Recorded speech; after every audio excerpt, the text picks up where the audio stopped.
Boom! That was the first word tweeted by UK assistant Cody Feger that signaled that UK found their next Wildcat. But after that Governor's Cup loss, I mean, it's looking virtually over. Can you take me through what it was like coaching number 80, Mr. Jerry Rice? It's funny. When I was at Alabama, they said, "What are you going to teach Jerry?" And, you know, so I said, "I'm going to coach him just like I coached all the other guys I've coached." In honor of a man who fought for this region and brought Eastern Kentucky to its peak, teams from around the mountains competed here at Stonecrest Golf Course. But now his former running mate, Maddox Huff, has made the switch from Robin to Batman and has been well worth the price of admission in his first 3 games of the season. Huff has averaged 38 points per game, grabbed a team-leading 10 rebounds, all while shooting 43% from 3 and 59% from the field. They've lost 3 of their last 6, searching for how to finish their games. But hey, they can take Tennessee at home. I say UK leaves Rupp Arena saying we got our swagger back. That statue out there is going to be there long after you leave this earth. Right. What do you wish the youth of Eastern Kentucky see, know, and will remember when they see them? Well, I hope they see a guy that that dedicated his entire life to becoming a great player, but also a great person. If I have seen further than others, it is by standing upon the shoulders of giants. Those were words said by Sir Isaac Newton that perfectly describe the story of one man from Harlan County that accomplished great things with nothing more than what he calls the love for the game.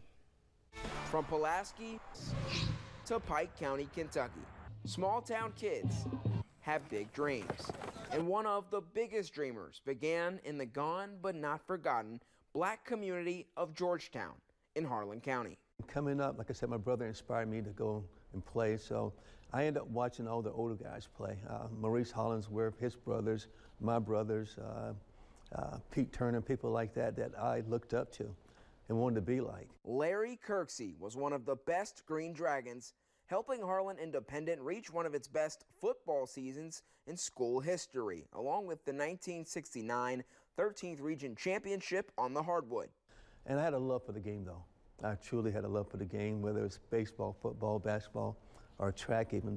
Larry's love led him to Eastern Kentucky University as a wide receiver under the legendary head coach Roy Kidd, who gave him his first chance.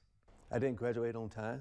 I needed 8 hours to graduate, and so I asked him, say, "Coach, can I come back and be a student assistant?" He said, "Sure." So that's how it all started. He brought me back, and I graduated that December, and I said, well, I want to coach. From that point on, Coach Kirksey emerged, starting his career at 23 years old on the sidelines at Miami of Ohio. And I didn't know a lot of football, but those guys, Miami University is known as the cradle of coaches. I don't know if you knew that or not. That's where all the great coaches came from. I mean, in the beginning. So they taught me fast. And from there, I was there 3 years, and we even played Kentucky and beat Kentucky while I was at Miami University. Those teachings paid off. After your time in Lexington, you move on to Kansas, become a head coach at Kentucky State, and then back on staffs at Florida, Pittsburgh, and you win a national title with Alabama in 1992. How did you, as an individual and as a professional, develop during that span? Well, again, every job taught you something. I mean, it gave you a little bit more confidence in the things you were doing. And I've been so blessed and fortunate. I mean, to coach for a lot of great coaches. I've been able to coach a lot of great players. Kirksey went on to coach one of his greatest players and perhaps the greatest of all time as a wide receivers coach for the San Francisco 49ers in 1994. It's funny, when I was at Alabama, they said, "What are you going to teach Jerry?" And, so I said, "I'm going to coach him just like I coached all the other guys I've coached." The 49ers won Super Bowl 29 over the Chargers in 1995 as Jerry Rice and the rest of Kirksey's receivers set a Super Bowl receiving record. We went in dreams like a fantasy, like this is really happening,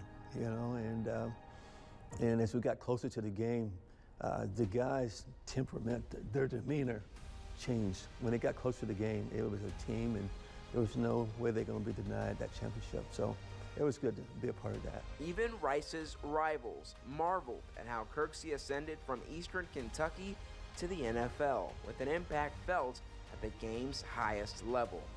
I'm trying to convince everybody that Jerry Rice ain't no good, And there was a person from Kentucky that was really the person responsible for him being as good as he was.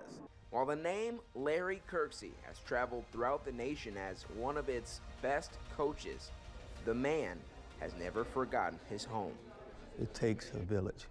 In Georgetown, Roosevelt, and Harlem, the people here surrounded, without their help, I couldn't have done the things I've done.